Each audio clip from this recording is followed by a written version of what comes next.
అన్నా పవన్ అన్నా నమస్కారం అన్నా. అసలు ఏందన్నా నువ్వు? నేను నీ గురించి చాలా తక్కువగా అంచనా వేసుకున్నానన్నా. ఆంధ్రప్రదేశ్ని ప్రపంచ పటం మీద పెట్టేసినావన్నా నువ్వు. సన్నకథ కాదన్నది. నేను ఎంతో మంది నాయకుల్ని చూసినానన్ను. అసలు నీ లక్క నాయకుడు ఈ దేశం కనిడ్చలేదన్నా. గాంధీ, సుభాష్ చంద్రబోస్ తర్వాత నువ్వే. పెద్ద కథ మీది. ఇప్పుడు నువ్వు నిన్న తిరుపతి నుంచి పళనికి బస్సు జెండా ఊపినావు చూడి.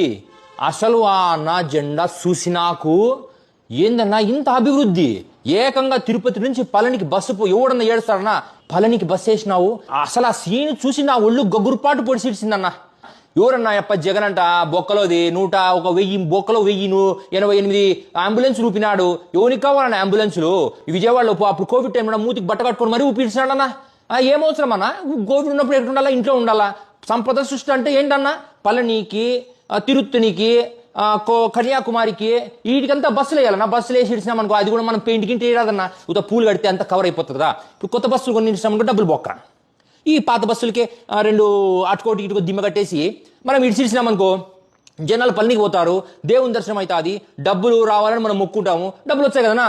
ఇక్కోళ్ళ నాయకులు ఈ జగన్ మళ్ళీ పోయినసారి ఏం చేసి ఇచ్చినాడు తెలుసా? అన్న పేదోళ్ళకు తిండి ఫ్రీకి ఇస్తారు కదా. తిండి దాన్ని ఏమంటారు, బియ్యము, దినుసులు అవి. ఏంటికన్నా పేదోళ్ళకి ఇవన్నీ దినుసులు అంటే వాళ్ళకి ఇడమే బొక్కంటే వాళ్ళకి బండ్లలో పెట్టించాడంట ఆయన. బండ్లలో అది ఒక బస్సు వస్తుందన్న పీడిఎస్ బండ్ అని.